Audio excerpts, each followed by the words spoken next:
flat on the table at the end.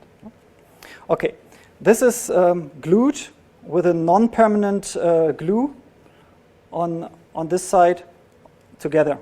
And these non-permanent glue, I show this. It's a Scotch glue, Scotch stick. So you can separate the pieces and put it back together. But the advantage is only the card that was covered with the glue stays on this side. It doesn't transfer to the other card. So the card that has been examined, there are no rest of glue. That's important, of course. And this card is pre-folded exactly at the white line. So I have no problem to fold the card during the performance. I don't have to adjust it. So I have exactly the fold on the right spot, because if you fold it a little bit off center, then people will notice this at the end, of course, because this card will be examined very close. So another thing is, often people ask me, is it possible that the spectator can sign the card? And okay, when you use the out of lunch principle with the rubber band, you can give the whole package to the spectator and say, sign the card. That's possible. But I think it's not necessary. The only important thing is that the card that you tear is unique.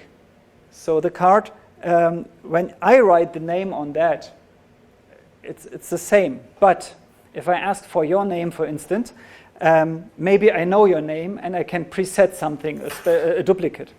But when I ask you for a stage name for the lovely lady, then people know as you react and think about the name and come up with a funny name, that this is not preset and this card is unique. So I can write it. And the advantage is I keep the control about the timing of the writing. And where's the card? If I give it away and have to explain where to write, and so this can destroy the timing.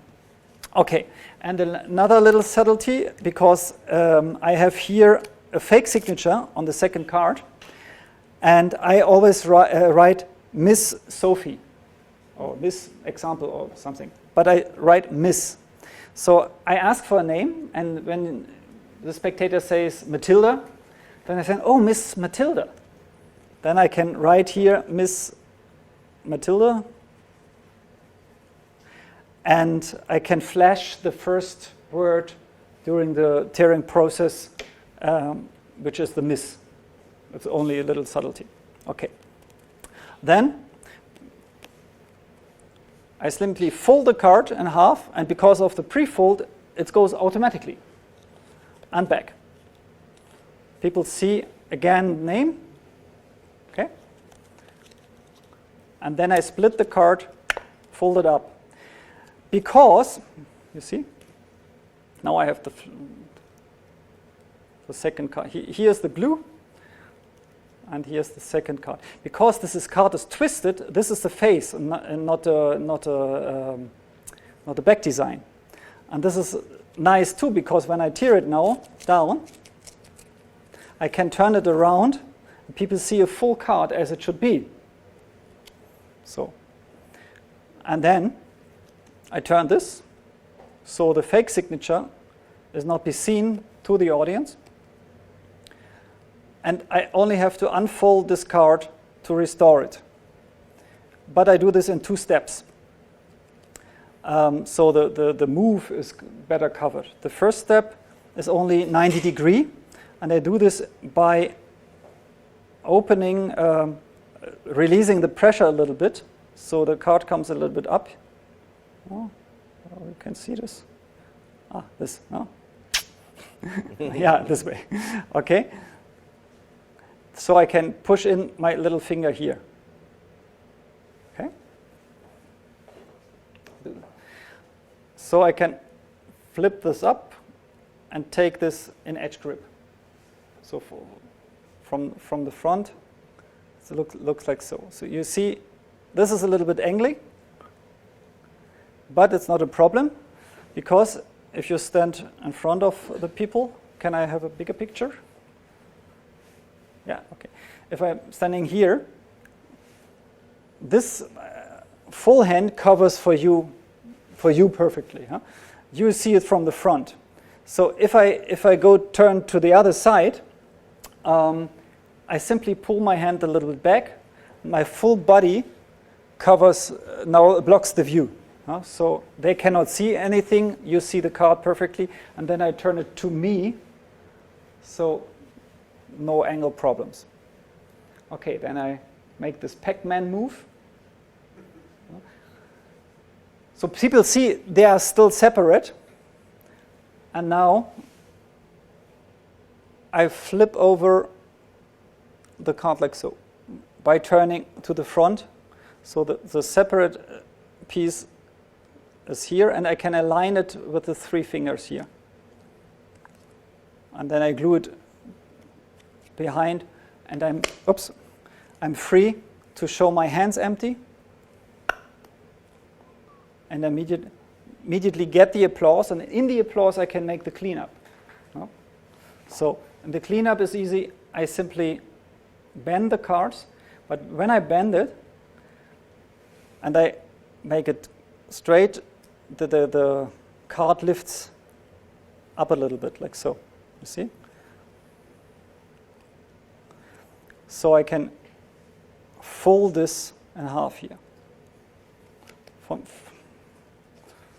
From the back, it looks like so. Applause, applause, applause. Like so. Then I push to fold the card, and it's released already. So when I turn it over, I can steal this piece. And this is free and ready to examine. Okay? Then I need a motivation to get rid of this piece, and therefore I have these little stands. And this is placed in my pocket here. So if I reach into the pocket to take the stand, people know why. And the stand has a second reason to make this impossible object even more important. It's like in a museum, a stand, and if you put this on the table and people come around and see the card, they start to wonder only if they see this. And they ask, and you can explain what happens in a single sentence. And this is important. If you can explain an effect or a routine in a single sentence, then it's a good sign to have a good effect and a good routine. Okay. So that's one twist. One question? The glue you're using, is that the repositionable glue? Yes. The glue I use is a repositional glue. So you can take it apart and put it together, and take it apart and put it together. Yeah. In Europe, there's a similar Scotch glue stick, but the problem is it's orange, and it's a little bit different formula, and the behavior is different. So it's better to use these.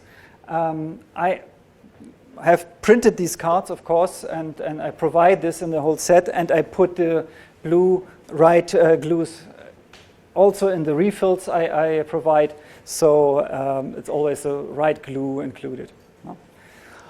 Okay. So Axel, so if somebody wants to do this this trick all the time, they should go to your site.